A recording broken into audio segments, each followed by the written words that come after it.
जय श्री राधे कृष्णा। ओम कुकरेजा चैनल पर आपका हार्दिक स्वागत है। हरि अनंत हरि कथा अनंता में आज सुनिए आज की अमृत कथा। चढ़ावा। पुरानी बात है, एक सेठ के पास एक व्यक्ति काम करता था। सेठ उस व्यक्ति पर बहुत विश्वास करता था। जो भी जरूरी काम हो सेठ हमेशा उसी व्यक्ति से कहता था। वो व्यक्ति भगवान का बहुत बड़ा भक्त था। वह सदा भगवान के चिंतन भजन कीर्तन स्मरण सत्संग आदि का लाभ लेता रहता था। एक दिन उसने सेठ से श्री जगन्नाथ धाम यात्रा करने के लिए कुछ दिन की छुट्टी मांगी। सेठ ने उसे छुट्टी देते हुए कहा, भाई मैं तो हूँ संसारी आदमी, हमेशा व्यापार के काम में व्यस्त रहता हूँ, जिसके कारण कभी तीर्थ गमन का लाभ नहीं ले पाता। तुम जा ही रहे हो तो यह लो, 100 रुपये मेरी ओर से श्री जगन्नाथ प्रभु के चरणों में समर्पित कर देना। भक्त सेठ से 100 रुपये लेकर श्री जगन्नाथ धाम यात्रा पर निकल गया। कई दिन की पैदल यात्रा करने के बाद वह श्री जगन्नाथपुरी पहुंचा। मंदिर की ओर प्रस्थान करते समय उसने रास्ते में देखा कि बहुत सारे संत भक्त जन वैष्णव जन हरि नाम संकीर्तन बड़ी मस्ती में कर रहे हैं। सभी की आंखों से अश्रुधारा बह रही है। जोर जोर से हरि बोल गूंज रहा है। संकीर्तन में बहुत आनंद आ रहा था। भक्त भी वहीं रुक कर हरिनाम संकीर्तन का आनंद लेने लगा। फिर उसने देखा कि संकीर्तन करने वाले भक्तजन इतनी देर से संकीर्तन करने के कारण उनके होंठ सूखे हुए हैं। वह दिखने में कुछ भूखे भी प्रतीत हो रहे हैं। उसने सोचा, क्यों ना सेठ के 100 रुपये से इन भक्तों को भोजन करा दूं। उसने उन सभी को उन 100 रुपये में से भोजन की व्यवस्था कर दी।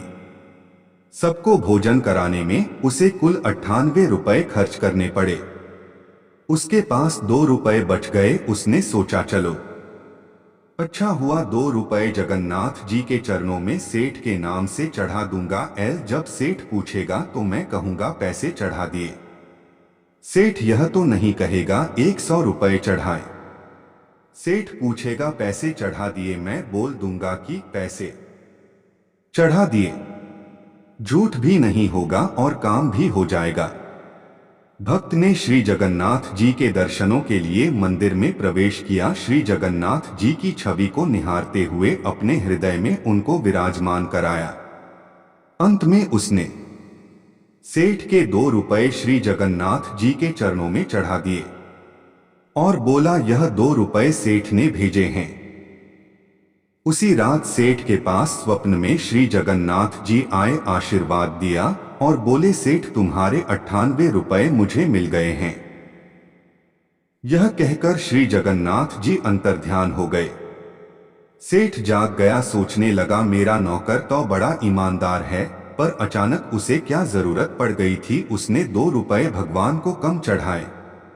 उसने 2 रुपये का क्या खा लिया? उसे ऐसी क्या जरूरत पड़ी? ऐसा विचार सेठ करता रहा। काफी दिन बीतने के बाद भक्त वापस आया और सेठ के पास पहुंचा। सेठ ने कहा कि मेरे पैसे जगन्नाथ जी को चढ़ा दिए थे। भक्त बोला, हाँ मैंने पैसे चढ़ा दिए। सेठ ने कहा, पर तुमने 98 रुपये क्यों चढ़ाए? 2 रुपये किस काम में प्रयोग किए? तब भक्त ने सारी बात बताई कि उसने 98 रुपये से संतों को भोजन करा दिया था और ठाकुर जी को सिर्फ 2 रुपये चढ़ाए थे। सेठ सारी बात समझ गया। वह बड़ा खुश हुआ तथा भक्त के चरणों में गिर पड़ा और बोला, आप धन्य हो, आपकी वजह से मुझे श्री जगन्नाथ जी के दर्शन यहीं बैठे बैठे हो गए। भगवान को आपके धन की कोई आवश्यकता नहीं है। भगवान को वह 98 रुपये स्वीकार है जो जीव मात्र की सेवा में खर्च किए गए, और उस 2 रुपये का कोई महत्व नहीं जो उनके चरणों में नगद चढ़ाए गए। भगवान को चढ़ावे की जरूरत नहीं होती। सच्चे मन से किसी जरूरतमंद की जरूरत को पूरा कर देना भी भगवान को भेंट चढ़ाने से भी कहीं ज्यादा अच्छा होता है। हम उस परमात्मा को क्या दे सकते हैं जिसके दर पर हम ही भिखारी हैं। जय श्री कृष्ण।